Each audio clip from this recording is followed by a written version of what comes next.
Hello दोस्तों, आप सभी का स्वागत है मेरे एक और नए वीडियो में। तो आज हम पढ़ेंगे राजभाषा, राष्ट्रभाषा किसे कहते हैं, इनकी परिभाषा क्या है और इनके विशेषताओं के बारे में हम जानेंगे।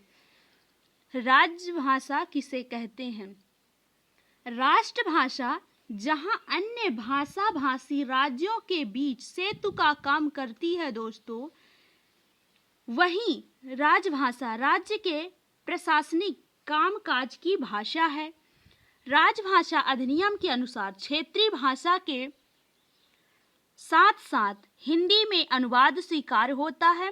राजभाषा से तात्पर्य है जो राजकीय व्यवहार की भाषा हो, यानी कि शासन की जो भाषा होती है उसे राजभाषा कहते हैं। किसी भाषा को राजभाषा का दर्जा मिल जाने पर उसका महत्व बढ़ जाता है।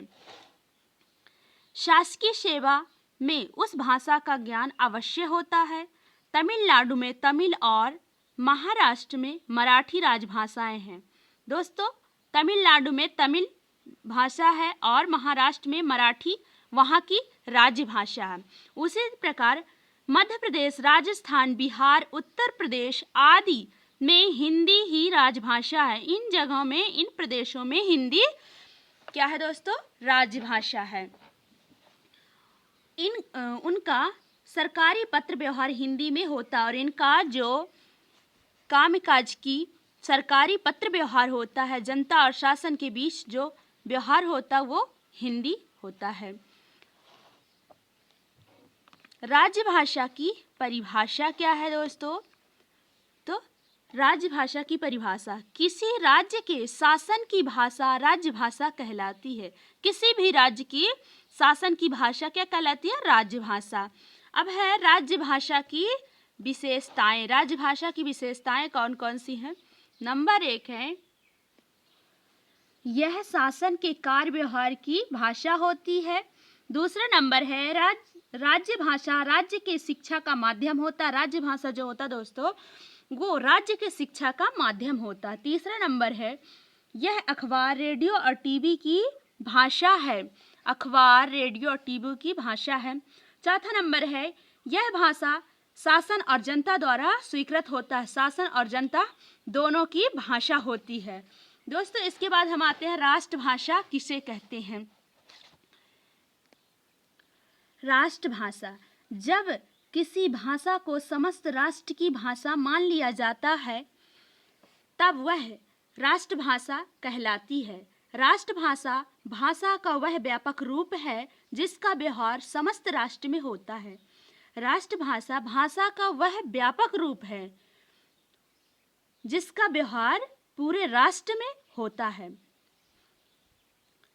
राष्ट्रभाषा वस्तुतः देश की संस्कृति एवं देश के आदर्शों तथा देशवासियों की आकांक्षाओं की अभिव्यक्ति करती है। वही भाषा राष्ट्रभाषा बन सकती है जिसमें सामर्थ्य हो कि वह देश के विभिन्न भागों के निवासियों के मध्य यानी बीच संपर्क स्थापित कर सके तथा अन्य भाषाओं एवं विभाषाओं की प्रगति में सहायक बन सके।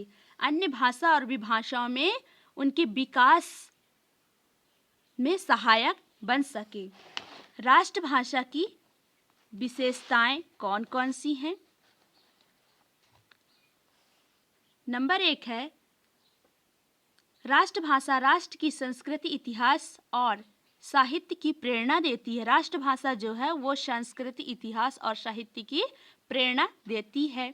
दूसरा नंबर है, राष्ट्रभाषा देश में बहुसंख्यक लोगों की भाषा होती है। राष्ट्रभाषा दोस्तों जो देश में बहुत सारे लोगों मतलब कि सब लोगों की भाषा होती है।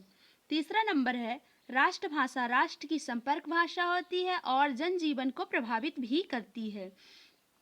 चौथा नंबर है, राष्ट्रभाषा को राजनैतिक संरक्षण प्राप्त होता है। पांचवा नंबर, राष्ट्रभाषा को संविधान के द्वारा मान्यता प्राप्त होती है। और छठवां नंबर है, राष्ट्रभाषा देश में शिक्षा व समाचार पत्रों की भाषा होती है। राष्ट्रभाषा जो होती है दोस्तों वो देश में शिक्षा व समाचार पत्रों की भाषा होती है।